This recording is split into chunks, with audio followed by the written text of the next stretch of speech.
Madame Soukaina Touré Danyoko, je suis la présidente de RAPID, Réseau des acteurs porteurs d'initiatives de développement. RAPID, reprenez. Réseau des acteurs porteurs d'initiatives de développement économique, social et solidaire. C'est le RAPID. Et votre présence aujourd'hui à Ndangan? C'est pour le financement d'une machine industrielle à glace que j'ai mis à la disposition de la population des îles du Saloum. Voilà. Des femmes qui travaillent avec moi depuis une dizaine d'années. Qui va servir à quoi? À la création d'emplois. Et puis, c'est une machine qui produit plus ou moins 8 tonnes de glace par jour. Et ça servirait également aux femmes à s'autofinancer, surtout l'autofinancement, parce que c'est des femmes qui ont accès au crédit. Et le plus souvent, j'ai vu que depuis qu'ils sont avec moi, c'est des femmes qui vont vers les banques. Alors moi, je dis il faut s'autofinancer, créer un emploi. Et avec cette production de glace, non seulement ça va créer des emplois, mais également ça leur servirait à s'autofinancer. Voilà. On va avoir une idée du nombre d'emplois que ça peut créer? Tout dépend d'elles. Parce que si elles sont entreprenantes, ça peut générer beaucoup d'argent déjà. Parce que moi, je parle surtout en matière de finance. Ça peut générer déjà beaucoup d'argent. Et en matière d'emploi, ça peut créer plus de 1000 emplois. Et quelles sont les femmes concernées? Ce sont les femmes transformatrices ou toutes les femmes de la localité? C'est toutes les femmes de la localité. Mais je précise que parmi ces femmes, toutes ces femmes ne sont pas membres, bien sûr. Donc, c'est les femmes qui sont membres du réseau RAPID qui sont les principales bénéficiaires de ce projet. Donc, ils sont porteurs du projet et qui vont faire bénéficier également les autres femmes qui sont des autres îles. On peut avoir une idée de la valeur marchande de l'usine? Oui, je suis pressée de le dire, c'est 167 000 $. 167 000 $, ça fait à peu près 97 millions de francs. Pour le groupe? Ou bien c'est l'ensemble, c'est le prix de l'ensemble? Je dirais 200. Le groupe? Plus ou moins, oui. Le groupe électrogène? Oui. Non, ensemble. L'ensemble Ouais, fait 200 millions? 200 millions, plus ou moins, oui. C'est un groupe de combien de 400 kVA qui peut alimenter tout Ndangan. Et qu'est-ce qui vous a motivé pour financer ces femmes? Je ne sais même pas. Je crois que c'est quelque chose qui m'est tombé du ciel depuis l'enfance. Souvent, on me dit, qu'est-ce qui vous motive à travailler avec les femmes? Sans ces femmes, sans ces jeunes, je ne vis pas. Malheureusement, depuis 30 ans, je suis avec ces jeunes. 30 ans, je suis avec ces femmes. Je suis femme entrepreneur déjà, j'ai mon entreprise qui est dans la microfinance, bien sûr. Mais c'est un plaisir de travailler avec les femmes, surtout la femme sénégalaise. Non, pas du tout. Pas du tout. Au contraire. Parce que souvent, il m'arrive de parler avec ces femmes, parce que quand on me parle de parité, c'est pour ça que je dis que je ne suis pas féministe. Moi, je dis qu'on ne peut pas du tout être égal à l'homme. Donc, je ne suis pas féministe. Au contraire. Et quels sont les critères, pour la dernière question, les critères d'accès à ce... Donc, il faut être membre, acheter la carte et s'engager, surtout. C'est tout. S'engager. Qu'est-ce que cela vous fait, monsieur le maire? Bon, d'abord, je voudrais à l'entame de mon propos remercier d'abord tous ceux qui ont participé vraiment à cette cérémonie, mais en donnant également mention spéciale à Madame Soukaina, qui est une dame de fer que j'ai connue bientôt une décennie. Alors, j'ai découvert cette femme, elle est pétrie de qualité. Et lorsque Ramatoulaye m'a parlé d'elle, je lui ai dit, allez, il faut foncer, il faut l'approcher, il faut l'écouter, il faut le suivre. Ramatoulaye également étant une femme exemplaire, correcte, digne. Et je pense que ce projet est venu à son heure. Qui connaît Ndangan Sambou? Qui connaît les îles du Saloum? Alors, je pense que c'est un village typiquement pêcheur.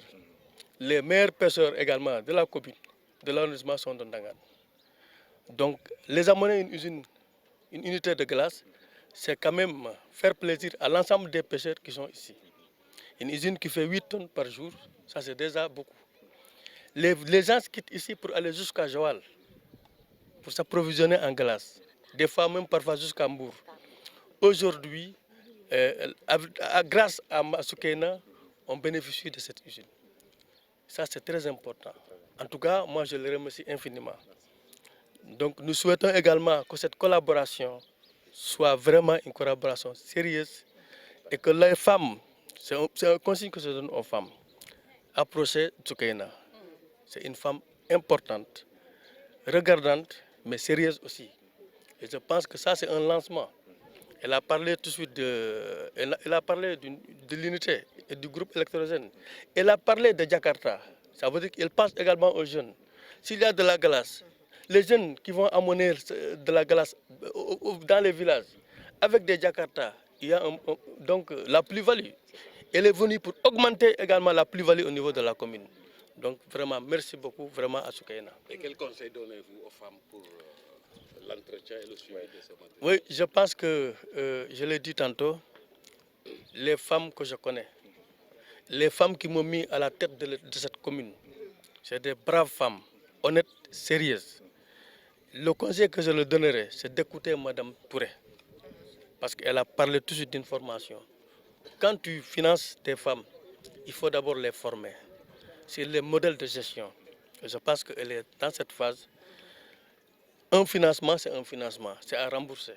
Mais je pense que ça, c'est un cadeau pour les femmes. Parce que quand tu as d'abord une unité de glace qui va produire de l'argent, vous n'avez plus besoin d'aller vers la banque pour dire « prêtez-moi de l'argent ». Si vous voulez 100 millions, vous pouvez le gagner ici. Il faut être sérieux pour gagner leur vie. Je suis Madame Ramatoulaye Diouf, dëkk fi Ndangaan. Judo Diamniadio, je suis née à Diamniadio, mais je suis màggee fi Ndangaan. Man maay présidente groupement réseau rapide pour Ndangaan.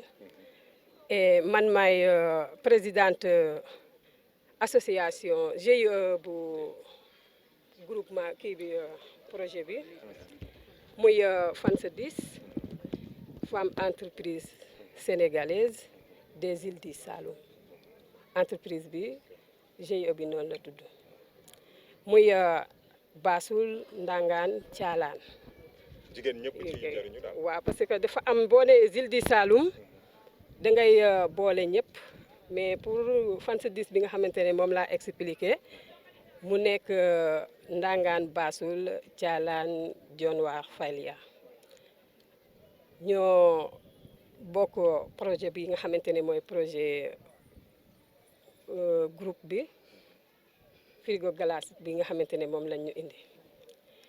muy ay pour lan leen mën a yokk yéen ci seen wàllu koom lan leen mën a yokk. voilà lim ñuy yokk mooy dañ doon uti glace encore dañ doon jënd ay frigo ngay jënd di consommer courant boo xëyee jigéen moom du calculer mbuus bi muy jënd de calculer ne ndox ñaar dërëm lay fay da ngay jaay 100 francs nga yaakaar am nga 100 francs fekk yow ñaar dërëm nga am ndax lan calculer woo li ngay consommer ci courant c'est parce que boo waree sol fanweeri mbuus nga sol ñaar fukki mbuus yaakaar ne war nga am te amuloo kon arrange bi ñu defal mooy tey nit ñi dañuy jënd par benn mbuus mais bii duñu jënd par benn dañuy jënd global yow nga dajale bu weer dee nga am dara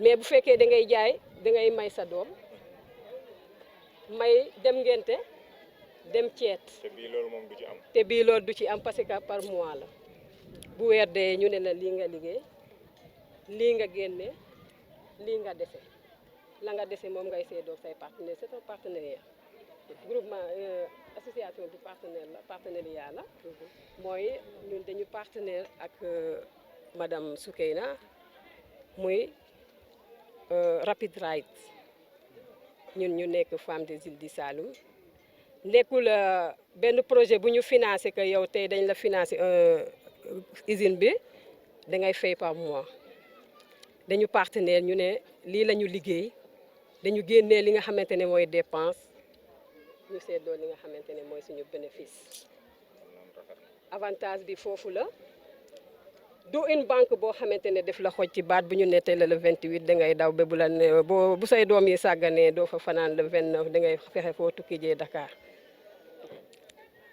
da ngay liggéey bu weer dee nga génnee li nga dépensé seddoo sa bénéfice te koo xamante ne da ngay liggéey saa yu weer dee nga xam ne da ngay am bénéfice yaakaar naa ni sa xel dina dal di nga mën a sax jaamu yàlla parce que bu sa xel dalee da ngay jaamu yàlla kon sa lépp day mot waaw madame Soukaina Touré waa kii dañ ko xam ci lu yàgg moom li mu wax te daraam duy naxe ndaxte su fekkonte ne ay naxe la ñun ko duñ ko topp ba fii amul fu ñu demul ci Sénégal moo tukki yi muy wax moom Europe lay wax man Sénégal lay wax def nañ tout du Sénégal amul région bu ñu demut gis nga lii ñu góob tey ñun ñoo ko béyoon parce que dem nañu dëkk boo xamante ne madame Soukeyna ngi nii maa ngi nii taxaw dañu tëdd ñu ne ko mu toog ba ay minuit 23h minuit moins mu génn ci biti doxantu fekk ay femmes yoo xamante ne dañuy bojj war a soq war a mooñ mu ñëw mu ne ñii lu ñuy def mu ne ñii dañuy soq mu ne lii amatina mu ne waaw mu dellu le lendemain la téléphoné à Dakar ñu war a ñibbisi sur lendemain ba camion bi moo ñëw machine u soq machine u wol machine bojj machine buy xolli gerte machine buy defar tiga dege 4 machines la fa indi ak benn ambulance bu médicalisé boo xamante ne mu ngi jar 30 millions ñun ñoo ko yóbbu kon dingiraay lañ ko yóbbu ci monsieur le maire ba nga xamante ne moom moo fa nekkoon kon moom li muy liggéey ak maire yi moo ëpp ko sax li muy liggéey ak jigéen ñi parce que comme day def développement te développement pour nga def ko ren def ko déwén il faut nga jaarale ko ci collectivité locale yi nga xamante ne moom la wax madame dañ lay remercier di lay jaajëfal di xamal ñëpp ne projet bi. Merci.